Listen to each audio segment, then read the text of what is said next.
জাতিসংঘ নামের যে হিজড়া প্রতিষ্ঠানটা সেটা অনেকদিন ধরেই হয়তোবা হয়তোবা আর সার্ভাইভ করছে না। কারণ কি? কারণ মানে এই ভেনেজুয়েলা এই বছরের শুরুতে যখন আমেরিকা সাম্রাজ্যবাদী আচরণ শুরু করলো, ভেনেজুয়েলার প্রেসিডেন্ট নিকোলাস মাদুরোকে সস্ত্রীক ভেনেজুয়েলার প্রেসিডেন্সিয়াল ভবন থেকে ধরে নিয়ে আমেরিকার হাজতে বন্দি করলো, তাদের দেশের আইন অনুযায়ী বিচার করবে বলে। তারপর থেকে জাতিসংঘ কোনো বয়ান দিচ্ছে না, মানবাধিকার সংস্থাগুলো কোনো বয়ান দিচ্ছে না, হিউম্যান রাইট ওয়াচ চুপ, সকলে এখন চুপ। এছাড়াও ভেনেজুয়েলার তেল এখন আমেরিকা বিক্রি করছে। ভেনেজুয়েলার তেলের নিয়ন্ত্রণ এখন আমেরিকার হাতে। অ্যান্ড ট্রাম্প তো ট্রুথ সোশ্যালে আপনার বলেই দিয়েছে যে তিনি ভেনেজুয়েলার ভারপ্রাপ্ত প্রেসিডেন্ট। সো এসব কিছুর পরও জাতিসংঘ কিন্তু প্রায় ঘুমিয়ে গিয়েছে, হয়তো বা ঘুমের ওষুধ খাচ্ছে। কোন ঘুমের ওষুধ যে খাচ্ছে জানি না, কারণ ভালোই কাজ করছে এই ঘুমের ওষুধটা জাতিসংঘের জন্য। অন্যদিকে এই ভেনেজুয়েলার পরই ইরানে উত্তেজনা এবং সহিংসতা সৃষ্টি করলো যুক্তরাষ্ট্র তাদের মদদ দিয়ে।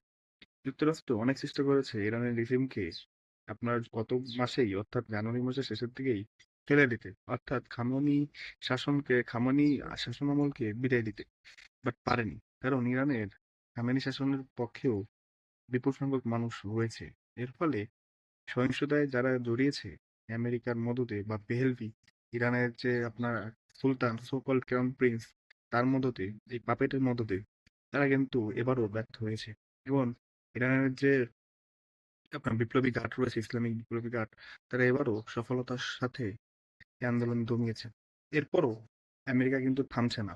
আমেরিকা প্রথম রণতরী তারা মধ্যপ্রাচ্যে পাঠিয়েছে, মধ্যপ্রাচ্য সমুদ্র সীমায়। এরপর ট্রাম্প ঘোষণা দিল যে তারা আরো একটি রণতরী, অর্থাৎ যুদ্ধজাহাজ বা এরকম কিছু আরব সাগরে বা আপনার মধ্যপ্রাচ্যে জলভাগে ইরানের উদ্দেশ্যে যাত্রা করিয়েছে। এত কিছুর পরও কিন্তু জাতিসংঘ চুপ।